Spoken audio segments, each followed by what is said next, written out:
back to Metal Ben's Chronicles, coming at you on this Monday morning from the Metal Ben Mobile, where metal is always cranked loud and metal lives. That's right. Now, we got a re-recording, two re-recordings we're talking about here that came out back on July 14th on Nuclear Blast Records. I just got these on Friday, actually, so I didn't get them right away, unfortunately. And that would have been the week I got really, really sick, and I was tied up in bed for literally 4 days, man. Ugh, don't want to think about it, but such is life, right? Anyways, so obviously we're talking about the re-recordings of Bestial Devastation and Morbid Visions by Sepultura. There's the original versions. Well, not actually the original CD. This is actually a 1997 Roadrunner reissue, you know, that I've had. Oh, gee, I think I bought this way back in 99. So I've had this a very long time. And I'm spinning this and, the new re-recordings to do some comparisons. So yeah, obviously, let's look at the updated artwork here. Bestial Devastation. Man, that artwork is absolutely killer.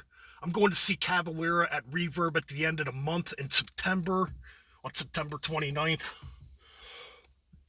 Oh, excuse me. Let me grab a drink here quick. Freaking voice is dry, dude. Oh, excuse me. Anyways, like I'm saying, I'm going to see Cavalera on the 29th of September. I can't freaking wait. It's going to be freaking brutal. And man, I'm hoping they have a shirt like this. Because if they do, I'm grabbing it, man. Best believe it. Look at that cover. I love the updated art on this. Naturally, it's released under the Cavalera name due to, obviously, because of Sepultura. Which, to me, this is the real Sepultura. Let's be honest here. And they are on the back when they were very young, teenagers, So then we got Morbid Visions.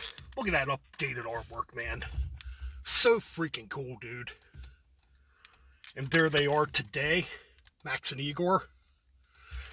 Yeah, man, this is really, really good stuff here, and I'm not the biggest fan of re-recordings. I'm really not.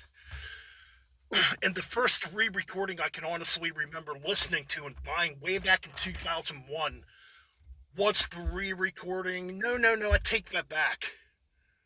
Actually, you know what? The first re-recording I ever bought was Days of Purgatory by Iced Earth. And that came out back in 97, where they re-recorded some stuff with Matthew Barlow on vocals. That's the first one I can remember buying. But as far as like thrash metal, I guess it would be, Testament's First Strike, Still Deadly, back in 2001 when it came out. And I bought that mainly because Alex Skolnick came back and did guitars at the time. And that was basically my journey into like early bands as far as like re-recordings go. But over time, no, I'm not a fan of it. Too many bands have re-recorded their old material, and it doesn't have the same feel or vibes. Like Exodus, when Exodus re-recorded Bonded by Blood, man, I don't like it. No, you can't top the original. I don't care how bad the production it is. I don't care how bad the production is on the original. You can't top it. But I gotta be honest, and I was actually really excited about these re-recordings because something told me Max and Igor were not gonna fuck this up, and they didn't, as far as I'm concerned.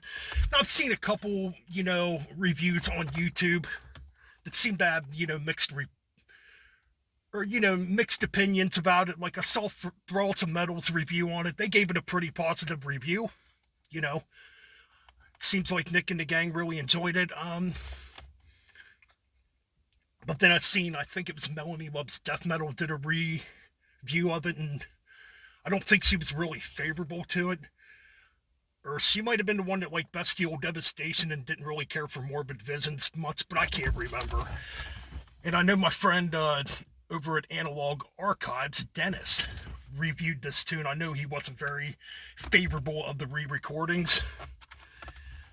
I mean, I can understand because the originals can't be topped, no matter how bad the production is and how raw it is. it still can't be topped. I mean, no matter what, I'm still going to listen to this copy when I want to listen to it, even though I have these re-recordings. But anyways, let's get on to talking about these re-recordings a bit. Notably, on the original, the production's very raw, very primitive. Max and Igor were kids back then. They didn't speak English real good back then. So they used to use a dictionary to actually write lyrics, believe that or not. And yeah, moral of the story is, the production's very raw. I mean, on Bestial Devastation, Igor didn't even have a full drum set.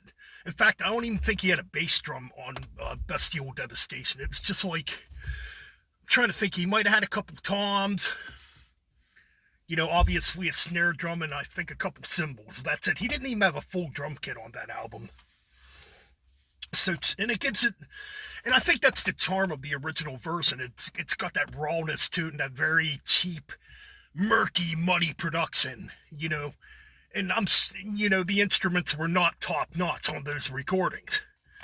So I think that's what gives it that uniqueness, and Max's voice sounded more evil on those, And Morbid Visions, when they went to record Morbid Visions in '86, they were so damn excited to record it. Max forgot to tune his guitar, and the guitars are out of tune on that original Morbid Visions, which really gives it a creepy, just dark, evil sound, Man, but yeah, obviously at the time they were very influenced by Venom and, Celtic Frost and Hellhammer, and you can definitely hear that on those early recordings. I mean, come on, let's think about the title Morbid Visions here. They obviously took that from Morbid Tales, and even Max said that. So, let's get to the new versions here now, to not waste too much time. So, Bestial Devastation has a completely different intro.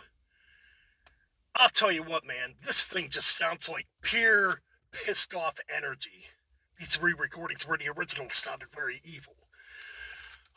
This one just sounds like complete hell and chaos on Earth. That's what it sounds like. And the guitar tone on here, they definitely kept to a very old school tone as far as the guitar. Like, this thing is not clean. Like, I mean, yeah, the production's updated, but it's not completely clean. You know what I'm saying? It's still pretty damn raw, and it still has that aggression. And that's the key about this re-recording, aggression. This thing just sounds like the apocalypse, Just pure hell and chaos, like I said. And Max's vocal performance on here, compared to, his original vocal performance, Max sounds like he wants to tear your fucking head off. Max sounds like pissed on this re-recording. And that's kind of the vibe I get with Max on the last few Soulfly records and the Cavalera Conspiracy albums. Like, the older Max gets, the more pissed off he sounds, like when he delivers his vocals, Very aggressive vocal performance, and just very angry sounding, especially for, Max's age now. I believe Max is 54 now, but anyways, not that age has anything to do with it. But you can tell the aggression and the love for this music is still there when it comes to Max Cavalera, And man, Igor's drumming. Like, the performances on here are obviously better than the original. I mean, they're very tight. Igor's drumming, it just sounds like a fucking cannon going off, dude. Especially on the re-recording of Antichrist. Holy shit, that song just sounds even more pissed off now than it did back in 1985 when it was originally recorded. God, the blast beats on that track just sound like fucking machine guns going off, dude. Yeah, man. This has like a very apocalyptic, warlike feel to it. That's how damn aggressive this sounds. I enjoy this. So I would definitely grade this re-recording. I'd give it a 4.5 out of 5. Yes, I still prefer the original because it's the original. But this re-recording is absolutely epic. I mean, A lot of the interludes were changed. You know, there's just a lot of difference about it. Some of the parts were changed a bit. And you get a bonus track on here,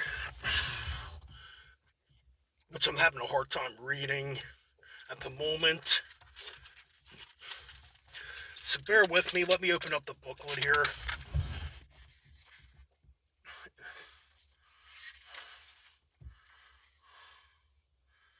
Sextiferma 13? Sextiferma 13. If I'm pronouncing that right, I'm probably not. I apologize. But yeah, let's talk about the lineup quick. Obviously, you got Max Cavalera and Igor Cavalera, vocals, guitar, and drums, and obviously. You got Daniel Gonzalez from Possessed on lead guitars. And you got Max's son Igor, Andreas Cavalera on bass guitar. So that's pretty interesting right there. Would have been kind of cool if they would have got, whatchamacallit, Jerry O.T. back to do the guitars. But, it is what it is. I mean, Jerry O.T., the original Sepultura guitarist, has another band called Troops of Doom, which sounds a lot like, this period of Sepultura's career, when they were more of a black and thrash metal band. Okay, the re-recording of Morbid Visions. Okay, right here it is. Man, I like this too. However, I don't think I like it as much as Bestial Devastation. I do like it though. I think the re-recording's very good. I mean, the intro, like I said, the intro just sounds freaking evil as shit. Just brutal, And there's a lot of the parts on here were changed too. I mean, I could definitely notice some changes in the songs on here.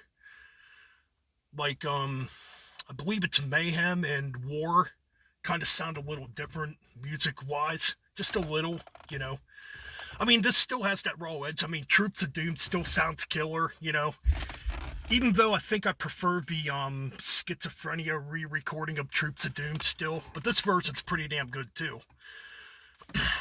And you got a bonus track on here. If I can fucking read this shit, I apologize again.